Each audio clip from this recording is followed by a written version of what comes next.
जाति प्रथा उन्मूलन। तो हेलो फ्रेंड्स, कैसे हो आप सब लोग। उम्मीद करती हूँ सभी लोग अच्छे होंगे।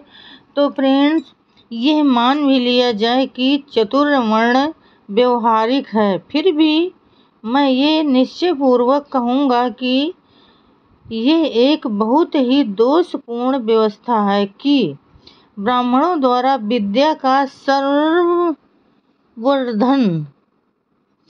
किया जाना चाहिए।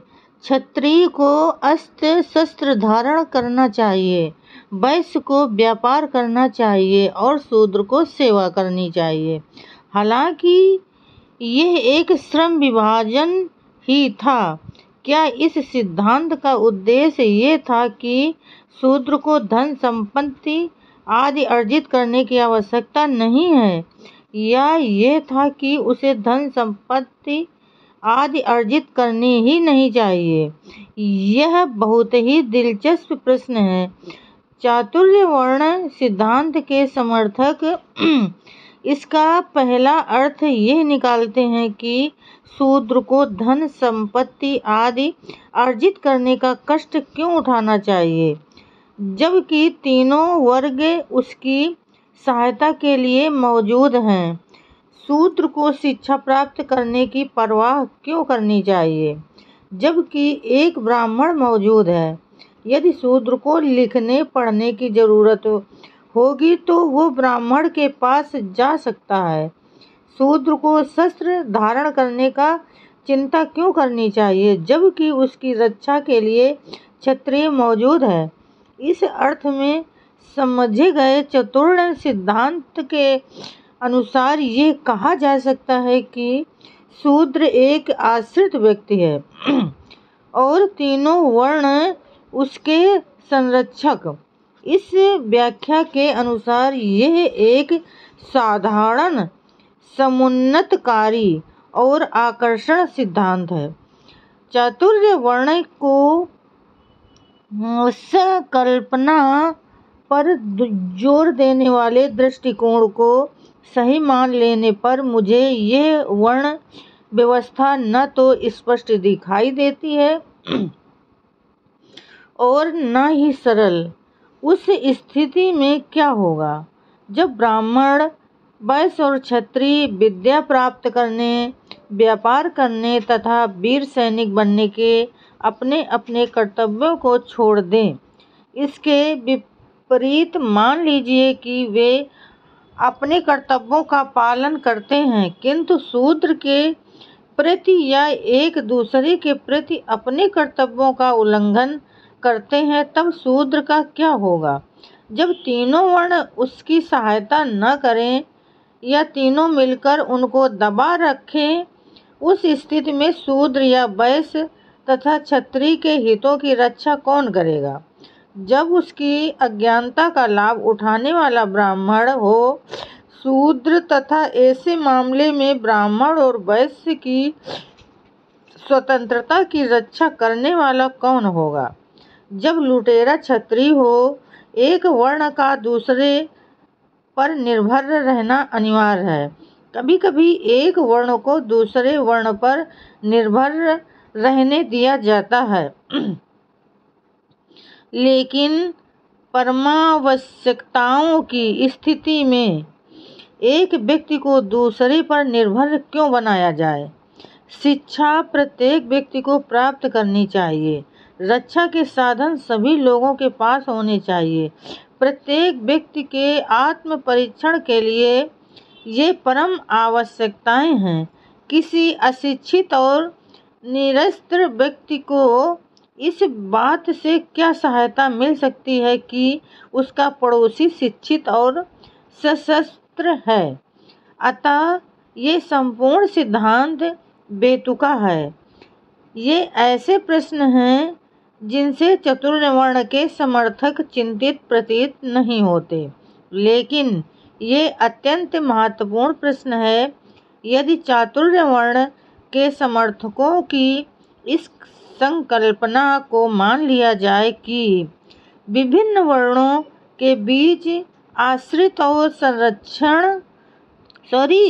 संरक्षक का जो संबंध है, चातुर्य वर्ण की वही वास्तविक संकल्पना है, जो ये स्वीकार करना होगा कि इसमें संरक्षक के दुश्मनों से आश्रित के हितों की रक्षा के लिए कोई व्यवस्था नहीं की गई।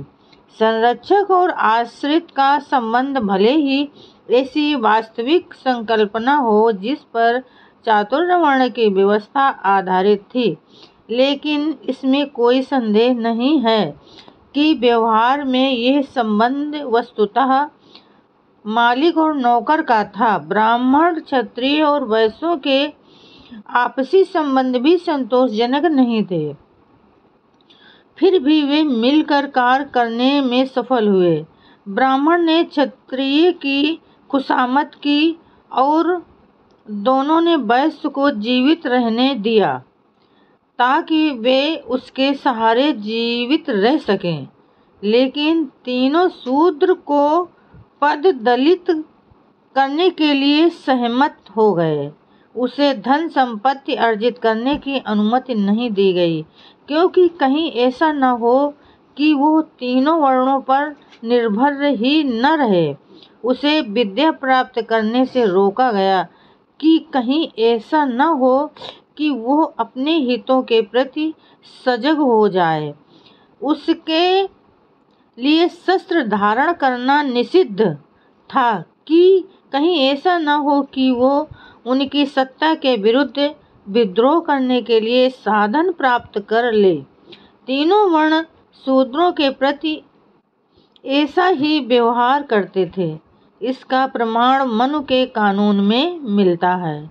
सामाजिक अधिकारों के संबंध में मनु के कानून से ज़्यादा बदनाम और कोई विधि संहिता नहीं है। सामाजिक अन्याय के संबंध में कहीं से भी लिया गया कोई भी उदाहरण मनु कानून के समक्ष फीका पड़ जाता है। अधिकांश जनता ने इन सामाजिक बुराइयों को क्यों सहन किया? विश्व के अन्य देशों में सामाजिक क्रांतियां होती रहीं, भारत में सामाजिक क्रांतियां क्यों नहीं हुई? ये एक ऐसा प्रश्न है जो मुझे सदैव कष्ट देता रहा है। मैं इसका केवल एक ही उत्तर दे सकता हूँ, और वो ये है कि चातुर्वर्ण की इस अधम व्यवस्था के कारण हिंदुओं के निम्न वर्ग सीधी कार्रवाई करने में पूर्णतया अशक्त बन गए हैं। वे हथियार धारण नहीं कर सकते और हथियारों के बिना वे विद्रोह नहीं कर सकते थे। वे सभी हलवाहे थे या हलवाहे बना दिए गए थे, और उन्हें हलों को तलवारों में बदलने की कभी भी अनुमति नहीं दी गई। उनके पास संतानें नहीं थीं, इसलिए कोई भी व्यक्ति उन पर प्रभुत्व जमा लेता। चातुर्वर्ण के कारण वे शिक्षा प्राप्त नहीं कर सके, वे अपनी मुक्ति का मार्ग नहीं सोच सके या ज्ञात कर सके। उन्हें सदैव दबा कर रखा गया। उन्हें अपने छुटकारे का न तो रास्ता ही मालूम था और न ही उनके पास साधन थे। उन्होंने अनंत दास्ता से समझौता कर लिया और ऐसी नियत पर संतोष कर लिया जिससे उन्हें कभी भी छुटकारा नहीं मिल सकता था। ये ठीक है कि यूरोप में भी शक्तिशाली व्यक्ति कमजोर व्यक्ति का शोषण करने में पीछे नहीं रहा, लेकिन वहाँ इतने शर्मनाक ढंग से कमजोर व्यक्ति का शोषण नहीं किया गया जितना कि भारत में हिंदुओं ने किया था। यूरोप में शक्तिशाली और कमजोर के बीच भारत की अपेक्षा अधिक हिंसात्मक रूप से संग्राम चलता रहा। फिर भी यूरोप में कमजोर व्यक्ति को सेना में अपने शारीरिक शस्त्र, दुख दर्द में राजनीतिक शस्त्र और शिक्षा में नैतिक शस्त्र का प्रयोग करने की स्वतंत्रता प्राप्त थी। यूरोप में शक्तिशाली व्यक्ति ने स्वतंत्रता के उक्त 3 हथियारों को कमजोर व्यक्ति से कभी नहीं छीना, लेकिन भारत में चातुर्वर्ण के अनुसार जन समुदाय को उक्त तीनों शस्त्र धारण करने से वंचित किया गया था। चातुर्य वर्ण से बढ़कर सामाजिक संगठन की ओर कोई अपमानजनक पद्धति नहीं हो सकती। ये वो व्यवस्था है जिसमें लोगों की उपयोगी क्रिया समाप्त, उप तथा अशक्त हो जाती है। ये कोई अतिशयोक्ति नहीं है जिसमें लोगों की ये कोई अतिशयोक्ति नहीं है। इतिहास में इसका पर्याप्त प्रमाण मिलता है। भारतीय इतिहास में केवल एक काल ऐसा है जिसे स्वतंत्रता, महानता तथा गौरवपूर्ण युग कहा गया है। वह युग है मौर्य साम्राज्य। सभी युगों में देश में पराभव और अंधकार छाया रहा है, लेकिन मौर्य काल में चातुर्वर्ण को जड़ मूल से समाप्त कर दिया गया था। मौर्य युग में शूद्र, जिनकी संख्या काफी थी, अपने असली रूप में आए और देश के शासक बन गए। भारतीय इतिहास में पराभव और अंधकार का युग वो था जब घृणित चातुर्वर्ण देश के अधिकांश भाग में अभिशाप बनकर फैल गए। तो फ्रेंड्स, आज के लिए बस इतना ही। कल फिर मिलेंगे अगले नए वीडियो के साथ। तब तक के लिए फ्रेंड्स, जय भीम, नमो बुद्धाय।